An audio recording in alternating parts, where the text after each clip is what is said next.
நடிகர் ரஜினிகாந்த் சென்னை கிரீம் சாலையில் உள்ள அப்போலோ மருத்துவமனையில் அனுமதிக்கப்பட்டிருக்கிறார். இது குறித்த முழு விவரங்களை வழங்க தலைமைச் செய்தியாளர் சிவா நம்மோடு இணைப்பில் காத்திருக்கிறார். சிவா, வணக்கம். விவரங்கள் என்ன? சூப்பர் ஸ்டார் ரஜினிகாந்த் நேற்று நள்ளிரவு திடீர் உடல்நலக்குறைவு காரணமாக சென்னை கிரீம் சாலையில் இருக்கக்கூடிய அப்போலோ மருத்துவமனையில அனுமதிக்கப்பட்டிருக்கிறார். குறிப்பாக அவருக்கு நேற்று தினம் அடிவயிறு ஒரு கடுமையான ஒரு வலி காரணமாக, அதே போன்று முதுகு தண்டு வட பகுதியில ஏற்பட்டிருக்கக்கூடிய வலி என இந்த இரண்டு தான் மருத்துவமனையில் அனுமதிக்கப்பட்டிருப்பதற்கான முக்கிய காரணம் என்று மருத்துவர் தரப்பிலிருந்து தெரிவிக்கப்பட்டிருக்கிறது. குறிப்பாக அவர் நேற்று தினம் மருத்துவமனையில் அனுமதிக்கப்பட்டிருக்கக்கூடிய நிலையில இன்று காலைதான் அவருக்கான என்ன மாதிரியான சிகிச்சைகள் எல்லாம் வழங்கலாம், என்ன பரிசோதனைகள் எல்லாம் செய்யலாம் என்பது தொடர்பாக மருத்துவர்கள் அதற்கான ஒரு பரிசோதனை தொடங்க இருக்கிறார்கள். ஏற்கனவே இதற்கு முன்பு 2020ஆம் ஆண்டு அக்டோபர் மாதத்துல இது போன்ற ஒரு திடீர் பிரச்சனை காரணமாக, கடுமையான ஒரு வயிற்று வலி காரணமாக நடிகர் ரஜினிகாந்த் மருத்துவமனையில அனுமதிக்கப்பட்டிருந்தார். தற்போது அக்டோபர் 10ஆம் தேதி அன்று வேட்டையின் படம் வெளிவர இருக்கக்கூடிய ஒரு நிலையில தொடர்ந்து 73 வயது ஆனாலும் தொடர்ந்து திரைத்துறையில நடித்து வரக்கூடிய ரஜினிகாந்த் அவ்வப்போது இது போன்ற ஒரு உடல்நல பிரச்சனை என்பது அவருக்கு ஏற்படுகிறது.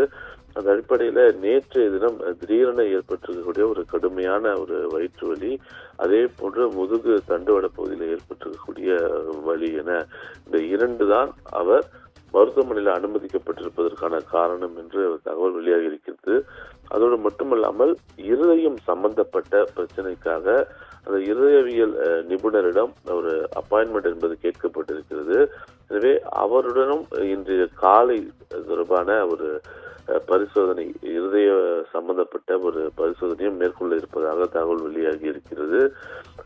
திரை உலகில் பல்வேறு முக்கிய திரைப்படங்கள், குறிப்பாக சூப்பர் ஸ்டார் ரஜினிகாந்த் என்று தொடர்ந்து அவருடைய பட்டங்கள், அவருடைய திரைப்படங்கள் என அனைத்து மூலமாகவும் அனைவரையும் ரசிக்க வைத்து வரக்கூடிய ரஜினிகாந்துக்கு திடீரென ஏற்பட்டிருக்கக்கூடிய இந்த உடல்நலக்குறைவு அவருடைய ரசிகர்கள் மட்டுமல்லாமல் பொதுமக்களிடையே மிகப்பெரிய ஒரு அதிர்ச்சியை ஏற்படுத்தியிருக்கிறது. எனவே அவர் விரைவில் உடல்நலம் பெற்று வீடு திரும்ப வேண்டும் என்ற ரசிகர்கள் தரப்பிலிருந்து தொடர்ந்து வேண்டுதல் முன்வைக்கப்பட்டு வரக்கூடிய நிலையில இரண்டாவது முறையாக 2020க்கு பிறகு தற்போது மீண்டும் அவர் மருத்துவமனையில் அனுமதிக்கப்பட்டிருக்கக்கூடிய இந்த நிகழ்வு அவருக்கான உடல்நல பிரச்சனைகள் என்ன என்பது தொடர்பான பல்வேறு கேள்விகளை எழுப்பியிருக்கிறது. எனவே அவர் உடல்நலம் சார்ந்த என்ன மாதிரியான பிரச்சனைகள் என்பது தொடர்பாக ஒரு விரிவான அறிக்கையை மருத்துவமனை தரப்பிலிருந்து இன்று காலை வெளியிடுவதற்கான வாய்ப்புகளும் அதிகமாக இருக்கிறது. நவீனா,